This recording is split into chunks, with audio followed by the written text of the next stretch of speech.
When someone comes to the emergency department, it's not their best day. Something bad has happened. St. Joseph Medical Director Dr. Brandon Lewis has worked in enough emergency rooms throughout his career that he's seen it all, from distressed patients to irrational family members.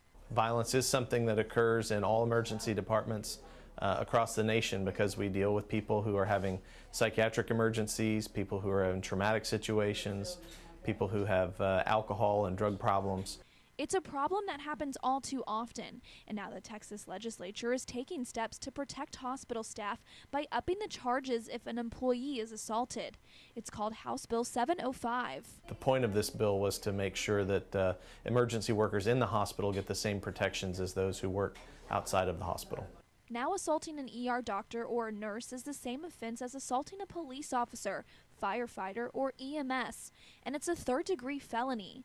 Dr. Lewis says while you can never predict if someone will lash out, the new bill gives his staff a sense of relief knowing they'll be protected if someone does. It makes us feel recognized that people understand the job that we're doing and they're willing to give us the protections that we deserve.